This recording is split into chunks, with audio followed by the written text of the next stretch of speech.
Hi friends, so far in electrostatics we have seen the detection of presence of an electric charge, how a body can be charged both by conduction as well as induction method, and what is meant by quantization of charge, additivity of a charge and conservation of charge.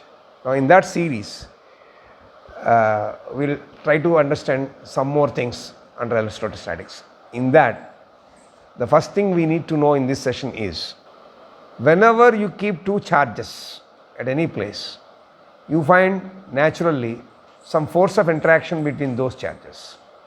I am not saying it is force of attraction or it is force of repulsion. I am only saying it is force of it. There is an interaction between the charges there. And that interaction is what is called Coulombian force, named after the scientist George Coulomb. So that force is called Coulombian force or Coulomb force, and that law therefore is called Coulomb's law. It talks about the force of attraction between charges.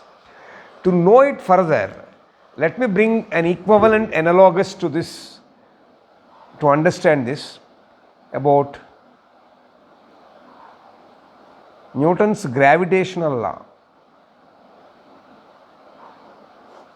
You have already studied that.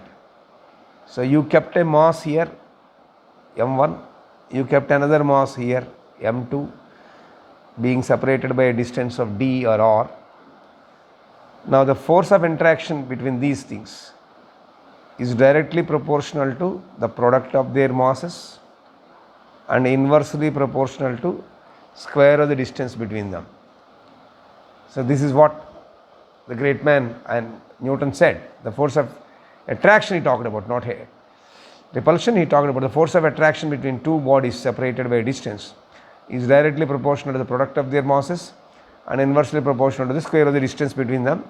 From these two, you can derive m1 m2 by d square. If you replace this proportionality, you will get a constant, and you named as f is equal to capital G into m1 m2 by d square. This capital G you called as universal gravitational constant. On the same lines, that's why we use the word analogous, we'll try to define Coulombian law. But before defining this Coulombian law, it's very simple. You replace these masses with two charges, this distance with, let us say, r. There also you will get f is proportional to q1 q2, f is proportional to 1 by r square. You may be wondering, what is the major thing to know about this? No, there is a major thing to know about this. So therefore, before directly applying this concept by showing the similarity between Newton's gravitational law and Coulombian law, let me brief out something else to understand. Suppose you have taken two charges, one charge here, q1, another charge here, q2. Now the distance looks a little bit longer. You can take two charges like this also. Comparatively, this distance is more. So in case the size of the charge is found to be, or size of the body found to be much less than the distance of separation. That means the distance separating the bodies is too high than the actual size of the objects. The object may be a charge, the object may be a mass, whatever it is. Then you use the word point. So if you are keeping charge here, you call it as a point charge. If you are using a mass here, you call it as a point mass. So what is a point mass and point charge? The word point is to be used in a situation where the size of the body or object is found to be much less than the distance of separation between them. The size is automatically ignored and you have to treat that as point object. Therefore, here we use the word point charge. Why I have explained this is, henceforth, when I keep a point charge here and another point charge here, separated by a distance r, Therefore, I call Q1 comma Q2 as point charges.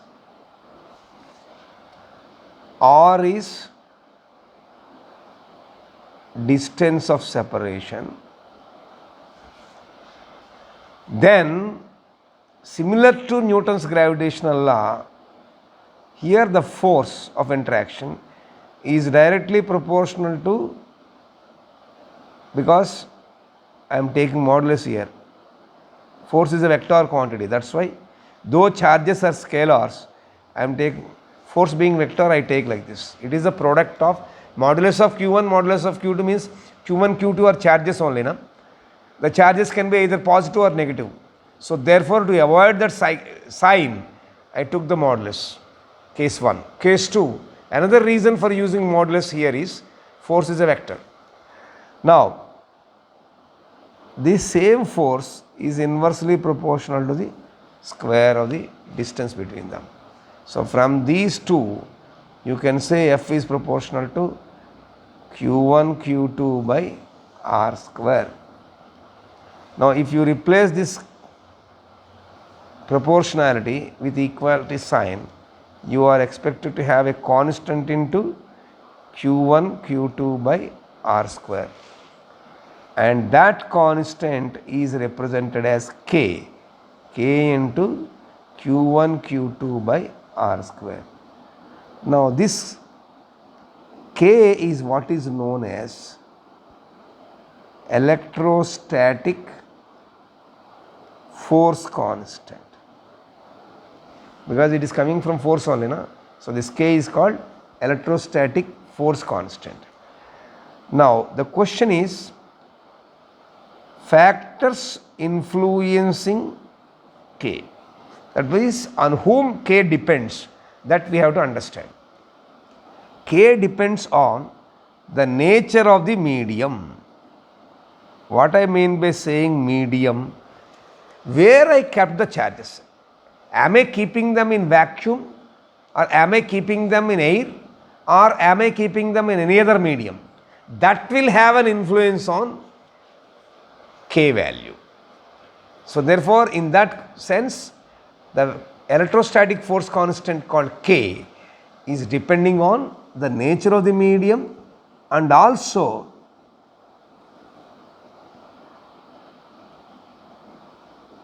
system of units. This is very interesting. What type of units you are using, depending on CGS or MKS or FPS, what type of unit system you are using, that also will have an influence on K value. So now, suppose if you take in the charges in air or in vacuum,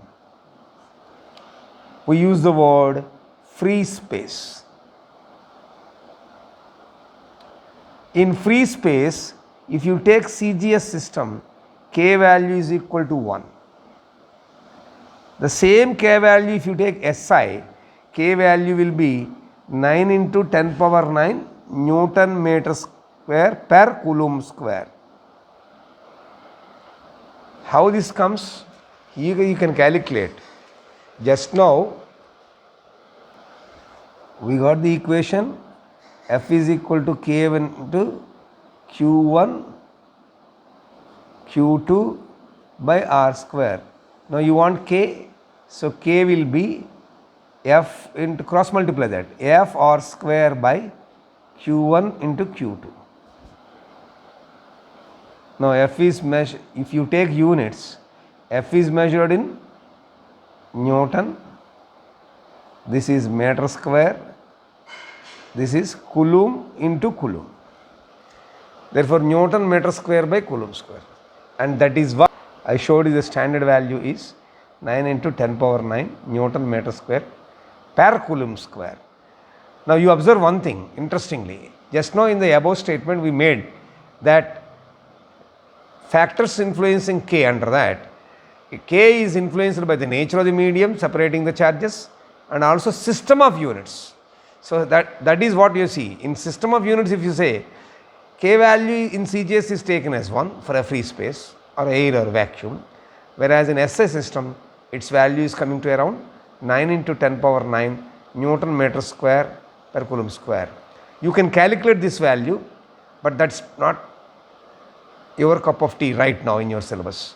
You can calculate from this formula. You can substitute the values, take unit charges, unit distance and force value you calculate, and then substitute. You will get ultimately K value like this experimentally.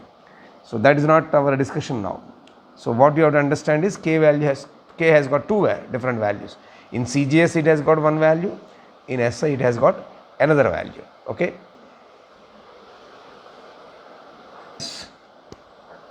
Charge is nothing but current into time. Charge is measured in coulombs, current in amperes, time in seconds. Symbol for ampere is A, time is T, coulomb is C. In SI system, charge unit is coulomb. So if you want to measure the units of epsilon naught, we use the same formula, 1 by 4 pi f into q1 q2 by r square. Pi is a constant, 4 pi is also constant, therefore units have nothing to do with that. So f is measured in Newton's denominator. So 1 by Newton into q1 into q2, coulomb into coulomb by meter square. Therefore in the numerator you will have coulomb square, in the denominator you have Newton meter square. So if you readjust it, it will be coulomb square n minus 1, c square n minus 1, m minus 2. Clear? Similarly, we shall see how to find the dimension of DMF of this dimensional formula. Now DMF of epsilon naught. Epsilon naught is equal to 1 by 4 pi f into q1 q2 by r square. That is the formula. So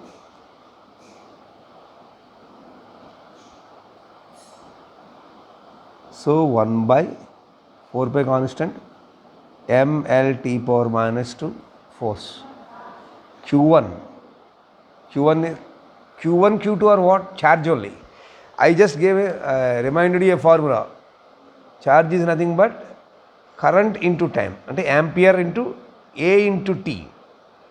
So therefore, here I will write A into T, another charge A into T divided by r square, that is you can write L square. So this is A square T square by m L cube T power minus 2. So what is the DMF of epsilon naught? You bring it up, m minus 1 L minus 3 T power 4 ampere square. So this is the dimensional formula of permittivity, absolute electrical permittivity of free space, right? So to find the value of this, we have an equation. So epsilon naught K value we have already calculated.